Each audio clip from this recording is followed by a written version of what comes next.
Voilà, donc la culture, effectivement, les candidats n'en parlent pas énormément lorsque vous les entendez dans leurs meetings ou même dans leurs interviews sur les plateaux de télévision. Et pourtant, ils ont des programmes en culture, pas tous, et pas tout aussi développés les uns que les autres. On va essayer justement de savoir un petit peu plus à propos de ces programmes. Avant de commencer et de les accueillir sur ce plateau, je vous propose justement les principales distinctions qu'on peut observer dans la majeure partie des programmes. Elles ont été faites par Constantin Simon. Je veux que la culture fasse une entrée massive à l'école. Je ne veux pas qu'on cède sur notre langue, je ne veux pas qu'on cède sur nos valeurs, je ne veux pas qu'on cède sur la mémoire. Même si les candidats s'en défendent, la culture n'a que peu de place dans cette campagne. Certains, comme Arlette Laguier, n'en parlent même pas. Pour Marie-Georges Buffet, la culture doit pourtant redevenir une priorité. La candidate propose de faire passer le budget du ministère de 1% du budget de l'État à 1% de la richesse nationale.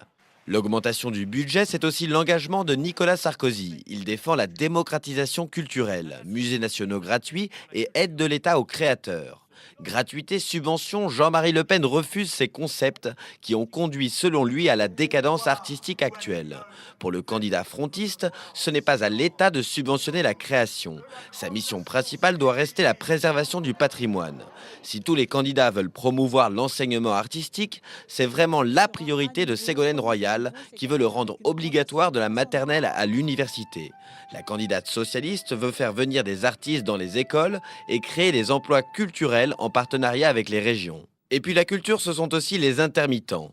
La priorité d'Olivier Besancenot et de Gérard Chivardi, c'est de rétablir leur ancien régime d'assurance chômage. Jean-Marie Le Pen veut au contraire le réformer de nouveau pour en arrêter définitivement le déficit. François Bayrou propose une loi qui réaffirme les droits des intermittents du spectacle. Premier vecteur de culture, la télévision est au cœur des programmes.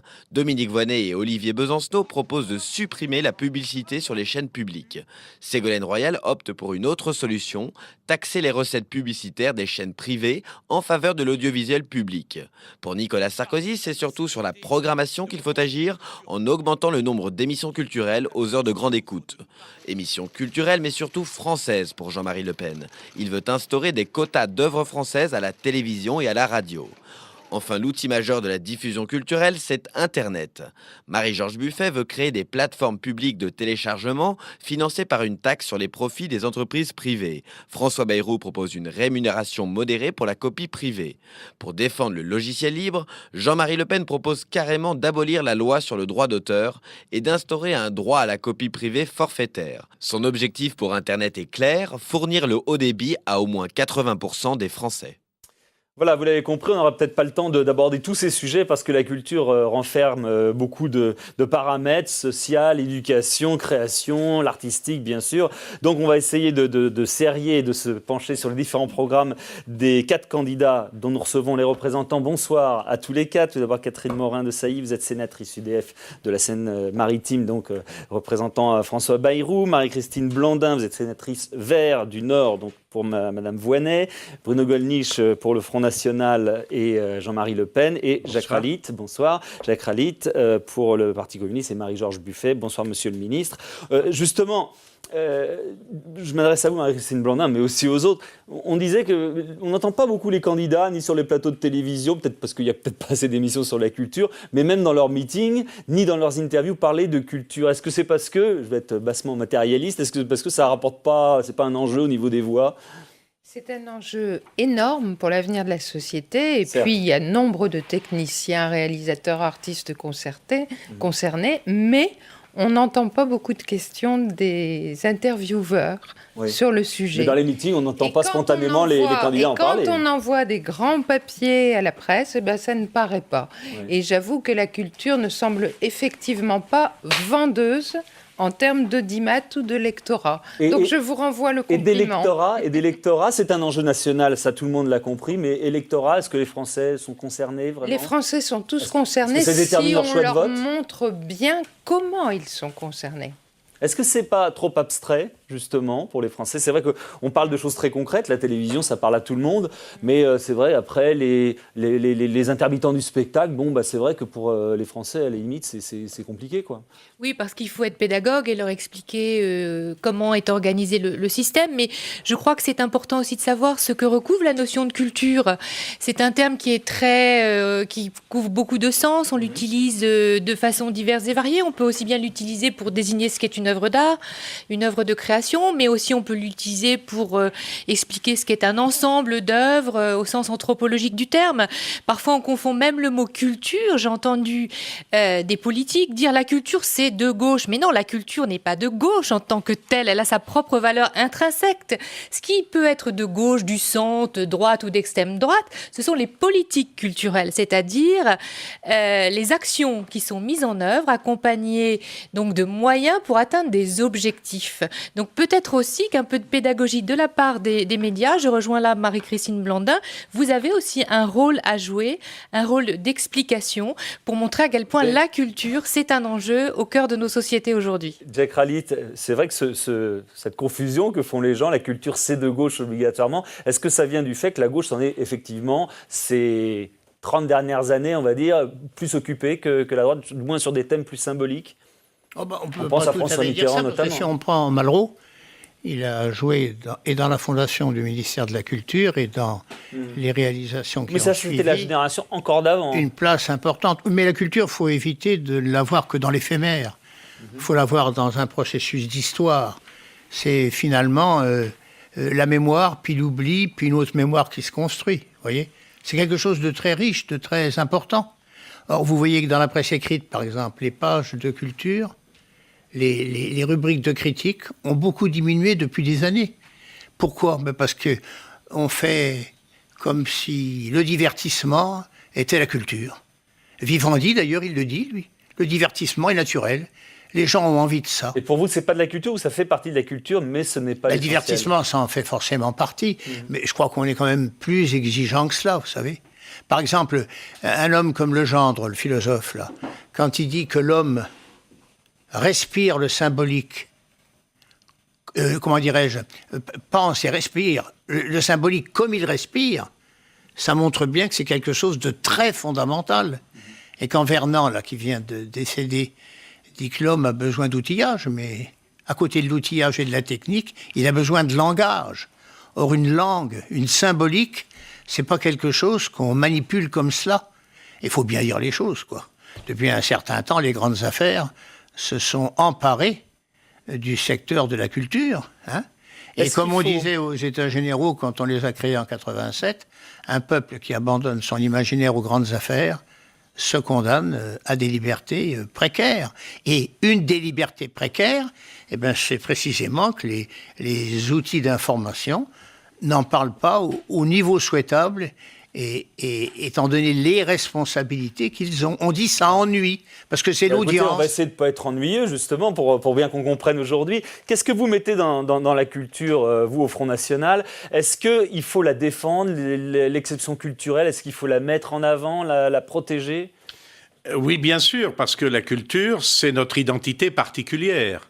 D'ailleurs, le mot oui, c'est vrai, bien sûr, et c'est ce que nous apprécions quand nous voyageons à l'étranger, c'est de rencontrer autre chose qu'une espèce de sous-culture mondialisée, c'est de voir ce qu'il y a de japonais au Japon, ce qu'il y a d'italien en Italie, ce qu'il y a d'arabe en Mésopotamie, en Irak, bon. C'est ça qui nous intéresse. C'est à la fois le particulier, c'est donc lié, bien sûr, à l'identité nationale, mais c'est aussi... Vous mettez ça dans l'identité nationale ? Oui, bien sûr. C'est une composante essentielle de l'identité nationale. Et en particulier la culture française, qui est l'héritage de 15 siècles de l'existence de notre nation et qui présente une diversité, une profusion sans égale, pratiquement, dans le monde. Mais c'est aussi, c'est vrai, une aspiration à l'universel, à une valeur universelle qui est le beau. Et je crois que Jean-Marie Le Pen, qui est un homme extrêmement cultivé, en est très conscient, en parle souvent. Mais c'est aussi, précisément à cause de cette aspiration à l'universel, la relation que nous pouvons avoir avec d'autres cultures incarnées, d'autres cultures particulières. Vous parlez du beau, mais Jean-Marie Le Pen, il parle de décadence artistique actuelle. Donc oui, il n'y voit pas que du beau, donc apparemment. C'est Pourquoi ? évident. Ah, non, mais dans tout ce qui se fait au nom de la culture, il y a beaucoup de trahison de la culture, c'est clair. Je pense que ça va être l'objet de notre débat. Alors, la culture, notre culture française, notre exception française, elle est soumise, comme dans beaucoup de domaines, à la mondialisation. Est-ce qu'il faut la protéger par rapport à cette mondialisation ? Est-ce qu'un pays qui protège sa culture, c'est pas un pays qui avoue avoir une faiblesse avec cette culture qui déclinerait ? C'est pas une protection stérilisante, c'est simplement une émancipation. Le droit à ce que des soutiens publics aillent à des diversités d'expression culturelle, de création, de diffusion, sans tomber sous le coup des règles, des limitations à cause de la concurrence. Donc on n'est pas très exception protectrice, on est sur droit à la diversité et droit à soutenir, à ouvrir des espaces pour cette diversité. Vous voyez, par exemple, je réagis sur ce que vient d'être dit par rapport à la diversité. Vous prenez un fleuriste, il vend que des œillets, mais ils sont de toutes les couleurs. On dit c'est la diversité, c'est pas vrai. Un fleuriste, il doit vendre toutes les fleurs que la nature, aidée par l'homme, permet de venir. Or, aujourd'hui, on tend vers le fleuriste avec une seule fleur, mais de toutes les couleurs. Et ça, c'est une question excessivement importante. Mais l'exception culturelle, elle a été inventée notamment dans la grande bataille autour du GATT. Et la France y a joué un rôle tout à fait particulier. Mais moi, je suis tout à fait d'accord. C'est un protectionnisme émancipateur.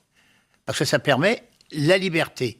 Les États-Unis, et qui sont, paraît-il, le pays le plus libéral du monde, du point de vue de la culture, ils sont les plus protectionnistes qui soient. Si vous prenez le cinéma, 3% de la diffusion du cinéma aux États-Unis, c'est la part qui est réservée au cinéma de toute l'humanité. En France, et ça a reculé, c'est dommage, mais vous allez dans les cinémas, vous voyez des films d'Afrique, quand ils peuvent en produire, malheureusement, seulement. Indien, maintenant, Indien, qui est une grande cinématographie, chinois, enfin de différents pays, quoi. Mais c'est ça, vous voyez. Donc nous, on a l'air d'être protectionnistes. C'est aussi aller vendre nos films à l'étranger. C'est aussi aller vendre nos films à l'étranger. C'est ce qui se fait de plus en plus, et notamment, il y avait une très bonne année 2006 dans ce domaine-là. Voilà. Alors ça dépend aussi de quel film on parle. Vous voyez, moi je pense plutôt comme Pascal Ferrand, au César. C'est que vous avez les films qui sont dans un enclos, c'est les films numéro 1 de jeunes, quoi. Mais heureusement qu'il y a un enclos. Et puis les grosses batteries qui rapportent un argent fou, puis le cinéma fondamental, celui qu'a eu Renoir ou Truffaut, ou tout ça, n'est-ce pas ? Eh bien, ce cinéma-là est de plus en plus en difficulté, vous voyez ? Et de plus en plus en difficulté. Donc il faudrait que, par exemple, le côté solidarité entre les cinémas existe plus. Alors on a un fonds de soutien, c'est très bien, ça a été inventé à la Libération. La taxe qu'on paye quand on va au cinéma, elle est répartie auprès des producteurs, au prorata de l'audience qu'ils ont eue. Alors ceux qui ont une immense audience touchent beaucoup, ceux qui n'ont pas d'audience touchent presque rien. Il faudrait bouger le curseur, vous voyez, pour rétablir l'équilibre. D'accord. Comme on est en phase électorale, on a de respecter quand même si vous êtes les représentants des candidats et pas directement les candidats, quand même les temps de parole. Donc j'essaie d'équilibrer Catherine Morin-Desailly sur ce thème de l'exception culturelle française. Moi, je pense que la culture, c'est important de l'affirmer, c'est tout sauf l'enfermement sur soi, le repli identitaire. Alors pourquoi l'enfermer dans un ministère ? Est-ce que finalement ça ne dépasse pas plus que ça ? Aujourd'hui, la culture dépasse beaucoup plus que le simple ministère de la Culture, même s'il est important de réaffirmer son rôle. Certains candidats parlent de le supprimer, voire de l'agréger à d'autres ministères. Je pense que réaffirmer un ministère de la culture qui a besoin d'ailleurs de se moderniser, de s'adapter aux évolutions d'aujourd'hui, c'est important. Mais la culture, ça dépasse bien au-delà le ministère. Vous savez que les collectivités territoriales, à elles seules, financent aujourd'hui pratiquement les 2/3, sans compétences obligatoires. Ce qui montre d'ailleurs à quel point les Français, les collectivités en France sont particulièrement intéressés à ces politiques, ce que je souligne comme étant un grand signe de vitalité. La question, c'est bien sûr d'organiser un petit peu ces modes de financement, ces modes de fonctionnement pour amplifier une dynamique en faveur de la création plutôt que de la figer. Aujourd'hui, on a besoin clairement de passer à l'acte 2 de la décentralisation. Veiller à ce que cette décentralisation ne soit pas, comme cela a été trop la tendance dans les années qui viennent de s'écouler, un phénomène de délestage, mais plutôt un phénomène de redistribution dans l'accompagnement, la concertation. Donc pour ce faire, l'État a besoin de se moderniser, de revenir certainement aussi à ses fondamentaux. On a cité Malraux tout à l'heure. Je pense que l'État doit revenir à une conception de mission et non pas de gestion stricte. Est-ce qu'il doit investir davantage? On vient de voir les chiffres qu'on peut repasser d'ailleurs sur l'évolution du budget alloué à la culture depuis 2000, donc ça ne fait que monter. Est-ce qu'on doit continuer en ce sens, Bruno Gollnisch? Mais ça dépend dans quel domaine. Il y a évidemment, de la part d'un certain nombre de groupes de pression, la volonté d'une culture qui soit en rupture totale avec notre patrimoine, d'une part, et aussi avec les aspirations profondes du peuple. Je pense par exemple à ce qui se fait généralement dans les FRAC, dans les fonds régionaux de l'art contemporain, où l'on achète à prix d'or, sur ordre des élus, des œuvres d'art dont ceux-ci ne voudraient pas dans leur salon si on les leur offrait gratuitement. Ce qui pose quand même un problème. Mais je voudrais réagir sur le propos de Madame Morin-Desailly, qui paraît craindre avant toute chose, si j'ai bien compris, le repli identitaire. Je trouve ça absolument extraordinaire. Personne ne s'indigne de voir, par exemple, qu'il y a une résistance admirable du peuple tibétain pour conserver, face à l'impérialisme chinois, ses particularités linguistiques, culturelles, religieuses, spirituelles, artistiques. Mais quand il s'agit du peuple français, ce serait un repli frileux sur soi, l'exclusion des autres cultures. C'est pas ça du tout.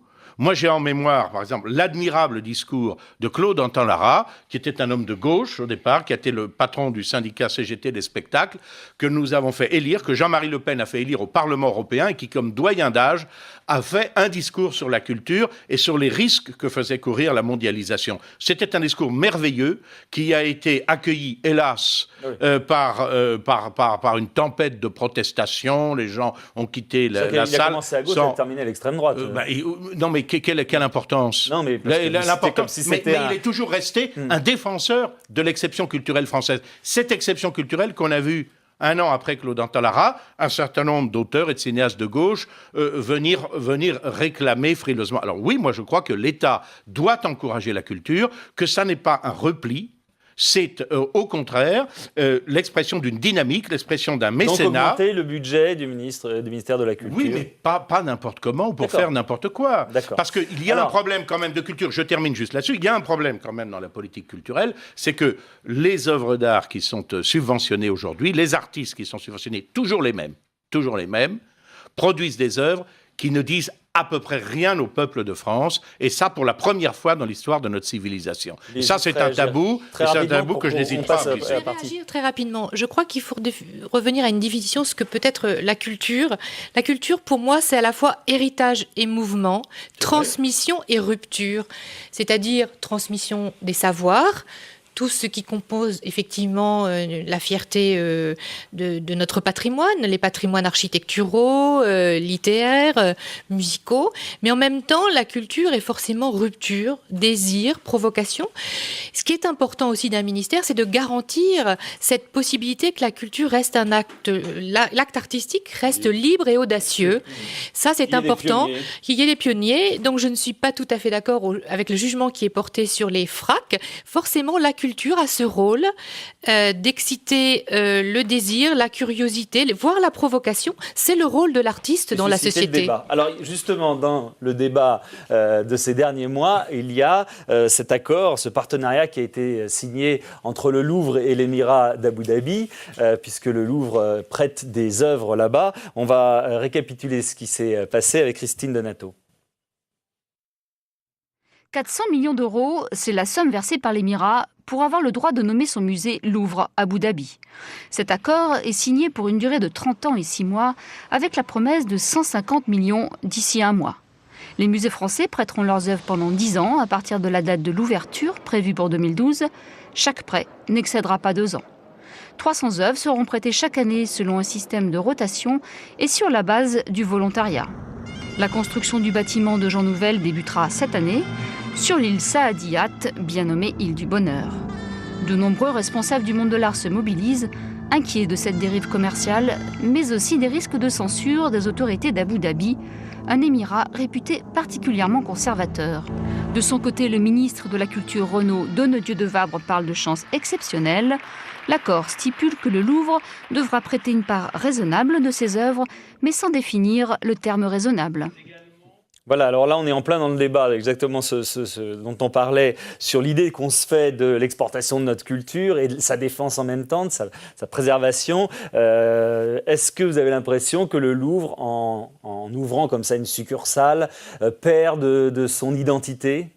Non, il ne perd pas de son identité. En revanche, la manœuvre n'est pas très acceptable parce qu'elle accroche la culture, sa diffusion sur le marchand. Elle parachute sur un territoire sans que rien ne soit prévu autour pour que vivent les habitants en osmose avec ce lieu de culture. Et surtout, vous parliez du ministère. Nous avons l'ambition de le garder, ce ministère. Mais qu'il soit moins clientéliste, moins condescendant avec les collectivités, plus transparent. Et en la matière, Abu Dhabi, ça a été le modèle de l'opacité, du fait du prince. Parce que ça s'est fait du jour au lendemain, on a pris ça comme ça. Tout le monde spéculait en disant mais quoi, mais combien, mais quelles conditions, mais est-ce que l'origine du monde, on va pouvoir l'envoyer, mais est-ce que ceci, mais est-ce que cela. Et c'est scandaleux. C'est ça qui est scandaleux. C'est pas que le sur Louvre, le fait qu'on appelle ça même le Louvre là-bas, alors que ce n'est pas le Louvre. C'est pas gênant. C'est pas le fait que le Louvre aille à Abu Dhabi. C'est qu'on nie l'esprit du musée qui fait palpiter une population. Et moi, ça m'intéresse, puisqu'on a le Louvre à Lens. Et alors là, c'est très, très intéressant. La population palpite. Mais elle va devoir faire palpiter aussi son portefeuille. Parce qu'on a un cadeau royal, le fait du prince, mais rien sur le fonctionnement. Ça rapporte de l'argent quand même. Rien sur le fonctionnement, rien sur l'investissement, rien sur ceci. Et les pauvres impôts qui vont devoir financer cela, j'aimerais bien qu'ils n'oublient pas aussi de financer l'existant culturel du Nord-Pas-de-Calais. Et quand vous dites ça rapporte de l'argent, c'est un peu inquiétant. C'est pas la billetterie d'un musée qui rapporte de l'argent. Non, mais ça permet de faire exactement ce que vous dites, par exemple. Quand les grandes entreprises se mêlent de faire des dîners mondains au sein de la dernière collection arrivée. Pour moi, c'est pas ça l'essentiel de la culture. Donc, il ne faut pas confondre, Jacques Ralid, justement, défense de la culture et merchandising culturel. Absolument, absolument. Mais parce que tout à l'heure, quand je citais Legendre et Vernant, je parlais d'hommes, je parlais de femmes, de ce qui doit être le centre de la vie, n'est-ce pas ? Or là, on clôt une démarche née il y a pas mal d'années. Moi, je me souviens d'un débat à l'UNESCO, j'étais avec Alain Minck, et il disait, si vous voulez comprendre le monde, le marché est naturel comme la marée. Quelques jours auparavant au Sénat, Alain Madelin disait, les nouvelles technologies sont naturelles comme la gravitation universelle. Et vient de paraître un document du ministre de l'économie sur l'économie de l'immatériel, qui est un brûlot. C'est un document fondamental, comme le rapport Nora Minck, et qui vise à s'accaparer, à ce que l'économie s'accapare de la pensée. Et le Louvre à Abu Dhabi, c'est la première illustration. Et elle est écrite là-dedans. Et je suis tout à fait d'accord avec ma collègue. Donc on est à la commission des affaires culturelles, on n'a pas été saisi. Monsieur Donnedieu de Vabre, il aime bien venir nous dire quand il a envie de faire quelque chose. Là, On nous dit c'est tout beau, c'est tout bien, c'est tout magnifique, on va avoir 1 milliard en 30 ans. Ça fait 30 millions par an, faut pas rigoler quand même, hein. Si la gauche passe, vous seriez partisan justement d'arrêter cette histoire de Louvre. Il faut au moins en débattre. Vous voyez ? D'accord. Là, Pourquoi on n'en a pas pas débattu ? 1 an et demi de négociations avec le gouvernement des Émirats et rien n'a transpiré. C'est une ingérence du pouvoir politique dans la gestion des musées. Et vous voyez, je citais tout à l'heure Malraux, je le reprends, le musée est un des lieux qui donne la plus haute idée de l'homme. Eh bien, quand il a signé, M. Donadieu de Vavre, il a giflé cette idée-là. Je ne dis pas qu'il l'a tuée. Heureusement, d'ailleurs, on est là. Hein, mais il l'a giflé. Mais écoutez ce qu'il dit dans le rapport. Hein, dans le rapport, la marque Louvre, la marque France, pour notre croissance économique. Et il ajoute « Autoriser les musées à louer et à vendre certaines de leurs œuvres. Les œuvres des établissements doivent être classées en 2 catégories, les trésors nationaux et les œuvres libres d'utilisation. Les livres d'utilisation doivent être inscrits à l'actif des établissements et être reconnus aliénables. » Alors, monsieur Ralid, faites attention parce que vous êtes en train de brûler, vous, tout votre temps de parole. Alors, j'essaie de répartir. Si François Bayrou passe, est-ce qu'il remettra en cause ça aussi ? Je voulais rappeler la conception de la culture qu'a François Bayrou. La culture, c'est tout sauf une marchandise. Ça relève davantage de l'être que de l'avoir. Il ne cesse de le répéter. Aussi, dans un projet tel que celui-ci, même s'il est important d'avoir des échanges culturels avec l'ensemble des pays du monde et plus particulièrement du Moyen-Orient, il faut savoir de quel type de projet on parle. Est-ce une véritable coopération culturelle et scientifique ou est-ce seulement un échange purement marchand ? Dans le contexte actuel, il apparaît, parce que le projet n'est pas à l'initiative du Louvre, n'est pas à l'initiative des acteurs culturels, il apparaît que ce projet est avant tout un projet de diplomatie sur fond de constitution, quand même, il faut bien le dire, d'un complexe touristique de luxe avec des résidences, des hôtels 5 étoiles. Notre conception de la culture en France, notamment à l'issue des confiscations révolutionnaires, c'est bien de rendre accessible la culture au plus grand nombre, de la rendre accessible, voire parfois gratuite, pas forcément aux plus fortunés. Et dans ce cas de figure, on peut s'interroger sur la mise à disposition de ces œuvres. Vers qui vont-elles aller, ces œuvres ? Est-ce vers les populations concernées ? Auquel cas, quel travail d'approche aura été fait ?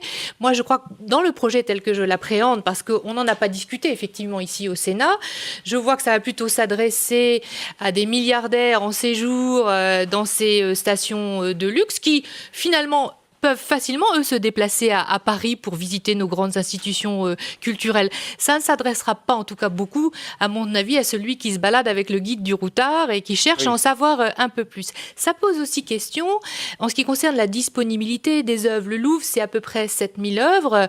La moitié est souvent en prêt ou en circulation pour constituer... Voilà, c'est tout à fait le rôle aussi d'un grand établissement. Ça pose la question de la disponibilité de ces œuvres pour réaliser cette fois de vrais projets culturels, scientifiques à travers le monde.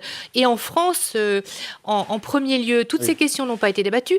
J'ai même... Donc vous êtes pour les expositions itinérantes, on va dire, et pas justement sur ce genre de... C'est-à-dire que déjà, je trouve qu'en France, on devrait s'attacher à ce que les œuvres circulent un petit peu plus facilement. Quand on organise dans nos musées de province de grandes expositions, c'est vrai qu'il y a le coût, bien sûr, de la mise à disposition de l'œuvre. Il faut le prendre en compte, de sa restauration pour qu'elle soit donc valorisée. Et que l'assurance qui en découle, voilà, etc. bien sûr. Donc, il faudrait déjà rendre ça plus facile. Mais j'insiste bien, c'est que ce n'est pas un projet culturel et de coopération au sens où on l'entend, mais c'est un projet de diplomatie, un projet commercial. Et merchandising. Bruno Gollnisch. Je vais faire entendre une voix un peu dissonante. Je crois effectivement que le projet a été très mal présenté, n'a pas été suffisamment discuté. Mais enfin, ça me paraît plutôt positif que dans ce monde arabe, dans ce monde du Moyen-Orient, il y a une petite fenêtre qui s'ouvre sur l'art figuratif. Vous savez que le Coran, normalement, ne permet pas. Sur notre art français, européen, occidental. Alors, j'entends un certain nombre d'objections, moi, qui ne me convainquent pas. On dit, mais c'est terrible, on ne pourra pas exposer la toile de Courbet, l'origine du monde.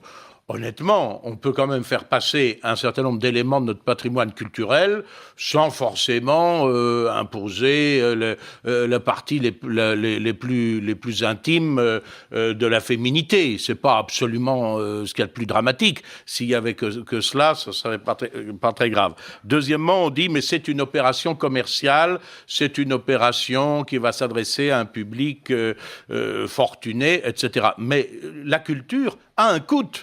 De toute façon. Et moi, quand je vois qu'à la Biennale d'art contemporain de Lyon, par exemple, on finance aux frais du contribuable l'exposition de la machine à caca, où on met un certain nombre d'aliments à l'entrée, puis il y a du caca qui sort à la sortie. Quand je vois qu'on finance une salle spéciale qui expose des godemichets, des outils de sex shop sous une tente militaire, en représentant les auteurs de l'exposition qui se font des papouilles, etc., etc. Tout ça aux frais du contribuable, et notamment aux frais des contribuables les plus pauvres.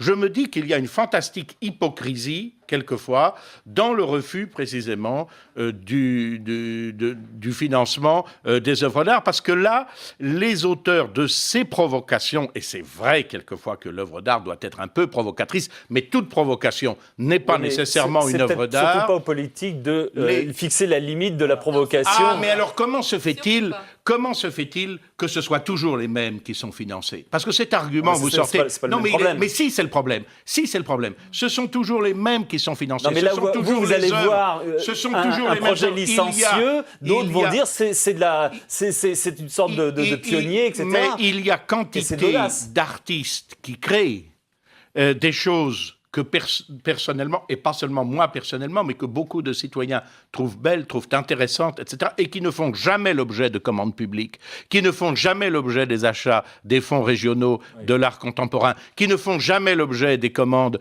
du ministère de la Culture. Et ça, c'est un problème, c'est-à-dire qu'il y a provocation, mais il y a un académisme de la provocation. Alors, ce que personne mais ça, c'est typiquement l'analyse que vous en faites. Mais, on peut parler de tout. On peut remettre en cause la pyramide du Louvre parce qu'elle plaît à certains et déplaît à d'autres. C'est l'analyse que 99,9% des Français en font. Et c'est vrai, ce que dit Madame Morin-Desailly, c'est qu'à un moment donné, l'art est provocateur. Il est certain que les premières églises gothiques qui ont été construites par rapport aux arcs en plein cintre de l'art roman, ça a dû surprendre. Oui, que l'art de la Renaissance a peut-être choqué par rapport à l'art gothique, etc. Que le classicisme a peut-être choqué.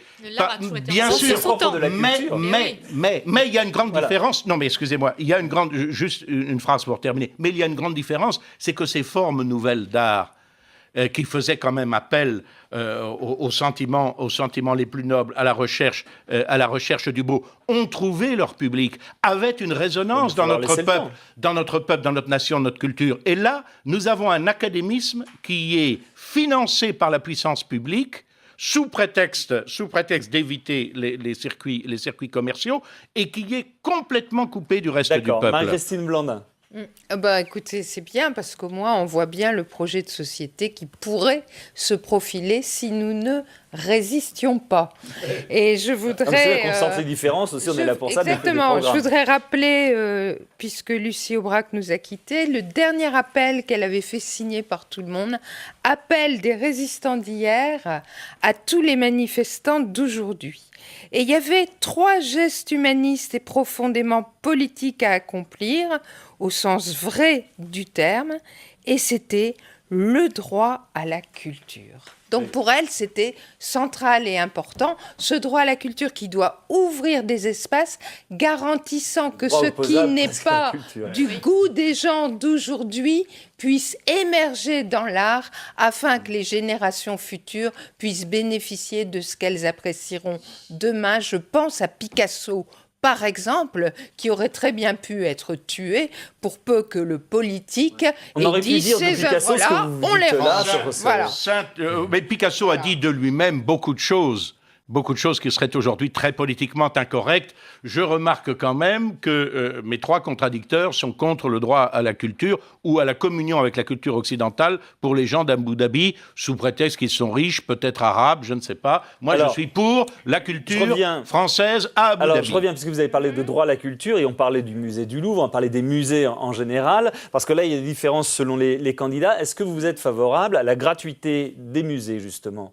Parce que là, l'accès à la culture, il passe aussi par là. On voit lors des journées du patrimoine, les musées connaissent un succès formidable. Je pense que la gratuité des musées doit être mise en œuvre conjointement par l'État et par les collectivités à des temps donnés, pour des publics donnés éventuellement, et que des bilans soient tirés sur la réalité de la démocratisation. Elle a été équipementière, quoi. On a fait des plus salles, de journées de de patrimoine, vous voulez dire en gros, quoi. Oui, ça s'appellerait pas comme ça. Oui, ça serait quelque chose de plus régulier, etc. L'accès à la culture est important. Sur ce, la gratuité ne suffira pas. Et quand nous disons la culture de tous, et pas seulement la culture pour tous, il faut aussi que toutes les autres cultures trouvent place dans nos musées et pas seulement un académisme franco-français. Je rêve du foisonnement de l'université de Salamanque. Jacques Ralit, sur justement l'accès à la culture, la gratuité, jusqu'où on doit aller, notamment dans les musées. Je dirais la même chose que ma collègue, mais elle gratuité ajoute... partielle. Comment? Gratuité partielle. Oui, les journées sur la gratuité sont tout à fait intéressantes.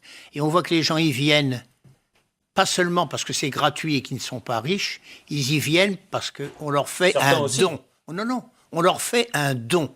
Et les enquêtes qui sont faites le prouvent. Et quand on vous fait un don, on respecte votre dignité. Et vous venez comme une forme de remerciement. Et en vérité, l'idée qu'est l'art pénètre à travers cette journée de la gratuité.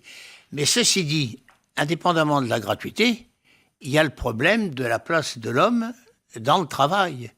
Et aujourd'hui, moi je suis très friand des lectures d'un psychologue du travail du CNAM, Yves Clos. Et il dit qu'il y a, dans le patronat français par exemple, une espèce de fantasme que les travailleurs, et je dis de l'OS jusqu'au cadre, soient des gens qui sachent, mais qui ne pensent pas. Eh bien, ces gens-là sont perdus pour leur rencontre avec la création artistique. Et pour rétablir le contact, c'est excessivement long. Maintenant, je voudrais dire un petit mot sur provocation. Moi, j'emploie pas le mot provocation. Mais je me souviens, quand le président de la République inaugurait, à la fin du 19e siècle, les expositions des impressionnistes, on lui disait, pas par ici, c'est l'horreur. Et l'horreur, c'était Renoir. Qu'est-ce qui provoquait? Non, et des exemples comme ça, il y en a. L'idée fondamentale, c'est celle que dit St. John Perse dans son discours au Nobel, parlant de la poésie, c'est le luxe de l'inaccoutumance. C'est-à-dire la rencontre avec l'autre, sans qui on n'existe pas. Alors, il y a choc ou pas choc, il y a dérangement, c'est évident, mais c'est une nécessité. L'homme est un pont. Autrement, vous faites un pont d'Avignon, si vous coupez. Et vous ne pouvez pas aller plus loin. Alors, je voudrais qu'on parle maintenant, on va parler, à moins qu'il y ait très rapidement une réaction sur la gratuité, mais je pense qu'on peut parler d'autres choses, parce que sinon on n'aura pas le temps. C'est très important. Très court. C'est très important. Mme Bornin est en retard. Moi, je crois que la culture a un coût. Je souhaiterais qu'on s'inspire d'une expérience qui est née en région Rhône-Alpes, qui est celle du chèque culture. C'est-à-dire que l'on a commencé par les lycéens, ça peut être le cas pour les personnes âgées, pour les personnes défavorisées. On leur donne à très bas prix un chéquier, en quelque sorte, qui leur donne le droit d'accéder à un livre, à une pièce de théâtre, à un concert, à une représentation à l'opéra, à une ou à plusieurs visites de musée. Et ça, je crois que c'est une très bonne formule, étant entendu que ce chèque culture a un coût très modique, mais je crois qu'il est important que chacun sache que la culture, ça n'est pas gratuit, ça n'est pas donné, ça n'est pas automatique. Sinon, c'est obligatoirement dévalorisé. Catherine Morin-Desailly. Un chèque culture, s'il n'est pas accompagné d'une politique d'accompagnement de ces publics comment ils vont arriver à franchir le seuil, Mais bien sûr. ça ne servira à rien. Mais bien sûr, C'est il faut une pourquoi, politique laissez-moi d'accompagnement. terminer s'il vous plaît, c'est pourquoi la gratuité, l'accessibilité ne se pose pas exclusivement en termes de gratuité. Je pense au public empêché, je pense au public handicapé, je pense au public détenu Il faut en prison. accompagner ce public à tous les sens du terme, quoi. Voilà, au public dans les quartiers, ce qu'on appelle les cités. Il est essentiel de plus se poser la question de l'accessibilité au sens premier du terme, à savoir comment on accompagne les publics, comment on les sensibilise dès le plus jeune âge, d'où l'importance de l'éducation artistique et culturelle. C'est aller chercher dès le plus jeune âge l'enfant pour le faire rentrer en culture, si je puis dire. Ah oui, dès le plus jeune âge. Alors Et justement, pourquoi est-ce que M. Bayrou c'est- l'a pas fait quand il était... Il l'a fait, il a été initiateur des protocoles, les premiers protocoles en alors, 1993 dès le d'éducation plus jeune artistique âge, et culturelle dans sa région. j'ai vu que c'était une proposition d'ailleurs de Ségolène Royal, faire rentrer la culture à l'école dès le plus jeune âge, dès la maternelle, en faisant venir des artistes, en éduquant justement les enfants. Vous êtes d'accord Deux versants, hein. Il y a l'éducation artistique qui doit être un droit, qui doit être dans les cursus et qui doit même être, hélas, parce que c'est comme ça que ça marche, sanctionné dans les examens des acquisitions repérées. Dans le Non, apprendre à jouer socle d'un instrument, global. par exemple. Dans le socle global. Et d'autre part, la rencontre avec l'artiste au gré d'opportunités, et là c'est une confrontation, c'est la découverte, c'est un autre champ, il est tout aussi indispensable. Et puisque vous parlez de Madame Ségolène Royal, je voudrais m'inscrire en faux contre sa proposition. Les Verts ont fait un bond, parce que dans Télérama... sur le thème des enfants. Oui, sur le thème des enfants. Elle disait dans Télérama, les écoles, c'est très bien, les artistes pourront venir pendant leur temps d'intermittence. Mais non, on ne demande pas à un maçon au chômage de venir repeindre la salle de classe. Et les intermittents, quand ils sont en période non payés, ils sont en train de créer, d'écouter, de composer, etc. Donc on ne va pas les rendre corvéables sur le temps de leur intermittence. En revanche, compter leurs heures de pleine assise quand ils viennent faire œuvre de lien, œuvre pédagogique, c'est fondamental. D'accord. Dernier point, les artistes seront de toute culture, à l'image des enfants de la classe. On ne leur donnera pas à voir un seul modèle. Très bien. On va passer à ce dernier thème qui est assez vaste et on en a beaucoup parlé ces derniers mois, qui concerne Internet et aussi la télévision. Alors on commence avec Internet, évidemment thème dont on a parlé, dont les députés notamment ont parlé, les sénateurs aussi, parce que l'affaire était quand même pas très simple. Elle ne l'est d'ailleurs toujours pas. Le téléchargement illégal. Comment on règle ce problème pour ceux qui ne vont pas sur Internet fréquemment et qui ont du mal à manier cet outil? Regardez comment ça se passe du piratage sur le web, c'est simple comme un coup de clic. Alors, je sais pas, qu'est-ce qu'on peut trouver? Jean-Jacques Goldman, par exemple. Alors, Jean-Jacques Goldman. Bon, là, par exemple, c'est un intégral. Ça fait quasiment 1 giga. Donc, ouais, effectivement, c'est tout le MP3 qu'a dû faire Jean-Jacques Goldman depuis qu'il fait partie du monde du showbiz français. Donc voilà. Et après, il suffit simplement de cliquer, par exemple, envole-moi. Hop, on clique dessus. Et dans les transferts, on va le retrouver ici. Jean-Jacques Goldman, envole-moi. Ça y est, il est sur l'ordinateur, là. Alors là, il est en train de se télécharger. De clics, on peut avoir une discothèque entière, là. Ah ouais, carrément, ouais. Carrément. Et gratuitement. Et gratuitement. Voilà, et ça se passe à longueur de journée, c'est multiplié par des milliers. Est-ce qu'il y a une solution pour remédier à ça et laquelle ? La question des droits d'auteur et droits voisins dans la société de l'information est une question extrêmement complexe. D'ailleurs, la plupart des parlementaires qui ont eu à intervenir sur ce sujet l'ont dit. C'est peut-être le projet de loi qui leur a posé le plus de questions, plus de problèmes. Certains ont même jeté le camp en disant « c'est trop technique, c'est très compliqué ». À vrai dire, cet aspect technique, comme d'ailleurs pour la télévision du futur, dont on aura peut-être l'occasion de parler, cache un enjeu politique formidable. Un enjeu de politique culturelle pour le 21e siècle. Ce que l'on voit, c'est qu'aujourd'hui, les supports de la culture, on est dans l'ère de l'immatériel, ces supports mutent très très vite et avec tous les problèmes sociaux, économiques, juridiques que cela suppose. Par ailleurs, cela concerne une variété d'intérêts catégoriels. Les auteurs, mais aussi les éditeurs, les diffuseurs de programmes, jusqu'aux usagers, consommateurs, spectateurs. Le problème de ces deux projets de loi, c'est qu'ils sont passés dans l'urgence dans nos assemblées, alors qu'on aurait eu tant besoin, premièrement, d'avoir ce que nous allons préconiser, des sortes d'états généraux de la culture, où on puisse mettre autour d'une table tous les segments en fait de la chaîne, en tout cas les personnes qui les représentent. Et même à l'intérieur des segments, certains ont du mal à être d'accord entre eux, notamment les artistes qui n'avaient pas tous compris la même chose. Ils évoluent. J'ai eu l'occasion de rencontrer des gens qui interviennent dans la sphère du disque, la production phonographique. Ils s'accordent tous pour dire que c'est un formidable enjeu. Il ne faut pas voir les choses de façon pessimiste.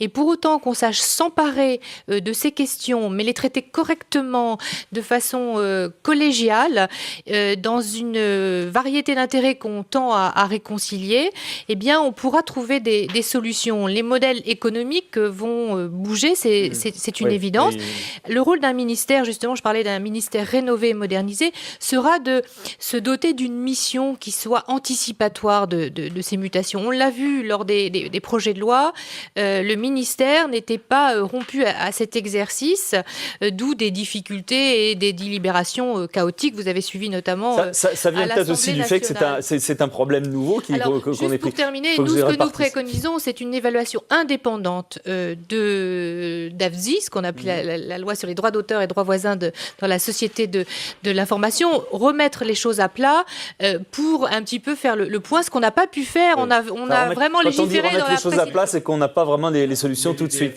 Juste, Marie-Christine Blandin, alors, même thème, la licence globale. Oui. Les majors de l'édition, ils n'ont pas respecté la diversité, quoi. C'était toujours les disques des tubes. Ils n'ont pas respecté toujours les auteurs et les interprètes, négociant sous le manteau, tu me fais ça coco, sinon on ne t'édite pas. Ils n'ont pas anticipé le virage de la mutation des supports. Et d'un seul coup, ils crient au loup, on nous tue, on nous assassine. Le ministre arrive, il tire les marrons du feu pour leur compte et il fait mine d'opposer les droits d'auteur et des créateurs, et puis la liberté de l'internaute. Le pauvre internaute. Et la facilité surtout. Le pauvre internaute tout jeune. Depuis tout petit, on lui vante la gratuité. On lui fait semblant que rien ne coûte. Il a des barres de chocolat à la sortie de l'école. Il a ses baskets fabriquées à l'autre bout du monde pour rien et tout ça. Là, il s'achète un ordinateur. Lui, il croit qu'il est quitte. D'ailleurs, son logiciel, on lui a vendu en disant « Tu vas pouvoir télécharger tout ça ». Et on voudrait le réprimer et on voudrait empêcher des choses. Alors, le ministre dit « Ah, vous ne voulez pas soutenir les auteurs ». Pourquoi dans le projet du ministre, il y avait la spoliation de tous les droits des photographes journalistes avec la complicité des éditeurs de la presse hebdomadaire? Ce sont les Verts qui ont rétabli ces droits. Alors nous, on dit, on n'oppose pas les créateurs et les internautes. On se retourne vers ceux qui ont des sommes de bénéfices faramineux, les pourvoyeurs d'accès, les opérateurs de téléphonie mobile. Et si la licence globale n'a pas pu émerger parce qu'elle n'était pas opérante, parce qu'elle était mal calculée, parce qu'elle n'a pas été mise au débat correctement, il va quand même falloir remettre ça à l'évaluation, effectivement, comme dit Catherine, et je pense que les solutions iront là. Alors, Marie-Georges Buffet, elle propose une plateforme publique, justement, de téléchargement qui serait financée, justement, par des taxes sur ceux qui font des gros profits. Oui, je crois que c'est une bonne idée. Elle a été avancée à l'Assemblée nationale, reprise au Sénat, elle a été d'ailleurs votée. Et puis finalement, le ministre s'y est opposé. Mais je veux revenir sur ce que disait ma collègue. En vérité, c'est une opposition factice qui a été avancés, internautes, auteurs. Et les grands groupes qui se battent entre eux pour avoir le maximum, ils ont manipulé tout ça. Et le ministère a choisi les grands groupes. A choisi les grands groupes. Oui, mais c'est pas un problème français. C'est pas qu'un problème français. Mais c'est un problème tous les pays ont le même problème. Mais pourquoi ? Parce que partout, ce sont les grands groupes qui dominent, et qui font semblant, d'être pour la liberté ou d'être contre, mais ils font se battre ceux qui sont dans la vie, n'est-ce pas ? Et par exemple, sur l'argent, c'est ça qui domine. Moi, j'ai fait un petit calcul à l'Assemblée nationale, dans la discussion de la loi. En 17 séances, on a dit 12 fois le nom de droit moral des auteurs. Oui, et on a parlé 114 fois du marché. Et dans la séance d'inauguration, la séance préface, 0 fois le droit d'auteur, le droit moral, et 29 fois le marché. Qu'est-ce que vous voulez? C'est le marché qui est roi. Et on nous le présente comme une fatalité. Il a été inventé par les hommes pour échanger. Mais aujourd'hui, comme il est fatal, les gens se résignent quelquefois, fort heureusement pas toujours et pas tous, on l'a vu avec le CPE, ils se résignent et alors le marché avance. La nouvelle technologie, c'est aussi une fatalité. Et maintenant, c'est la financiarisation qui est une fatalité. Est-ce qu'on peut, le problème alors, aussi, c'est de savoir, est-ce qu'on peut lutter contre le marché? Mais est-ce que le marché... On peut corriger le marché. Moi, je ne suis pas contre le marché. Prenez l'exemple du rapport, là. Oui. Tout le domaine non marchand des musées, on est en train de l'introduire dans le domaine marchand, alors qu'il existe depuis des siècles et qu'on pouvait au contraire faire une coopération marché et non marché avec au cœur ces œuvres d'art. Et on pouvait l'étendre. Mais regardez la télé mobile, je vais en dire un petit mot. Alors on va en parler de la télé justement, mais je voudrais un petit mot de Renaud Gollnisch. Téléphone mobile. Oui. 21 milliards de chiffre d'affaires cette année. Si vous mettez une... Alors c'est Orange, c'est Bouygues, et c'est SFR. C'est vrai, mais... Eh bien, si vous mettez 0,1%, vous récoltez 21 millions d'euros. Pour financer les droits d'auteur. Juste un mot, avant qu'on parle de la télé, on terminera par ça, il nous reste 6 minutes. Je vous laisse 1 minute pour donner le sentiment, et notamment sur les droits d'auteur, parce que Jean-Marie Le Pen a une position différente. Qu'a soutenu et que soutient toujours M. Oralit ne s'est pas montré plus favorable à la création artistique que les droits du marché, que les lois du marché. Sauf qu'en France, c'est celui qui a réuni le plus d'artistes pendant des années. Ceci étant, il y a des sites comme iTunes, par exemple, à l'initiative de Macintosh, qui respectent à la fois les droits patrimoniaux des auteurs, en proposant la possibilité d'acquérir des titres par correspondance à un prix tout à fait modique. Je pense que ce sont des expériences intéressantes. Deuxièmement, je crois, malgré tout, que dans l'avenir, c'est la licence globale dont Jean-Marie Le Pen est partisan, qui pourra permettre de concilier les droits des internautes et les droits d'auteur. Le gros problème que pose la licence globale, mais c'est un problème qui peut être résolu, c'est celui de faciliter l'accession des nouveaux auteurs, des nouveaux créateurs, de ceux qui n'ont pas encore pignon sur rue, à la redistribution de la manne ainsi récoltée.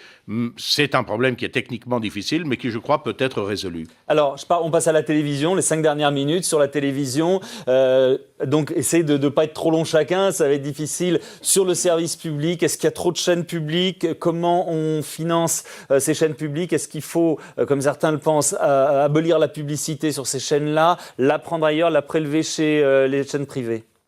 Alors, la télévision publique, on le sait tous, pâtit d'un sous-financement chronique et peut-être aussi d'un mode organisationnel. Je pense à tout l'audiovisuel public extérieur. Donc d'une organisation qui serait à revoir. On a multiplié... Est-ce que c'est un sous-financement ou justement ce manque d'organisation qui fait que... Alors pour l'audiovisuel public, bon, vous avez suivi comme nous le lancement de France 24, il y a RFI, TV5 Monde. Je pense qu'il serait intéressant de regrouper ces chaînes... France 3, France 7, France 5, France 5. De l'audiovisuel public, déjà, extérieur. Il serait intéressant de regrouper, plutôt d'additionner, de regrouper à un moment donné ces chaînes, ne serait-ce que dans une holding pour les gérer. Pour l'instant, ce sont une succession de chaînes les unes à côté des autres. Je crois que les sénateurs l'ont réclamé lors du débat sur la loi de finances 2007. En ce qui concerne donc les chaînes françaises, il faut s'interroger sur la mise en œuvre d'un plan pluriannuel de financement pérenne qui garantisse les moyens à cet audiovisuel d'exister et de contribuer à cette diversité culturelle auquel alors vous nous prenez sommes où l'argent attachés. justement? Vous allez vous redonner encore plus d'argent au service public ou alors vous allez le prendre ailleurs, des prélèvements sur les Il faut garantir au service public des augmentations dans le cadre d'une convention d'objectifs et moyens régulière chaque année, au moins au niveau de l'inflation. C'est important que la culture puisse, pour s'inscrire dans une pérennité, ne soit pas dans des effets d'accordéon, mais dans des effets de pérennisation de leur mission. Marie-Christine Blandin, sur la télé. Écoutez, je vais vous faire du Lucie Aubrac. C'était le troisième point. C'est bien. Une véritable insurrection pacifique contre les moyens de communication de masse qui ne proposent comme horizon pour notre jeunesse que la consommation marchande, le mépris des plus faibles et de la culture, l'amnésie généralisée, la compétition à outrance de tous contre tous. Donc, fin de la pub sur les chaînes publiques pour qu'elles deviennent plus intelligentes et émancipées, et on paye avec une taxe sur la pub des privés. pas de cadeau aux chaînes privées qui sont passées sur le numérique et à qui on donne des chaînes bonus, donc on supprime ça. TV associative, une place dans l'espace hertzien. On change le CSA qui vraiment n'est pas pluraliste, ne fonctionne pas. Et je rappelle que la loi qu'on vient de voter va imposer 30 000 antennes de diffusion relais de plus.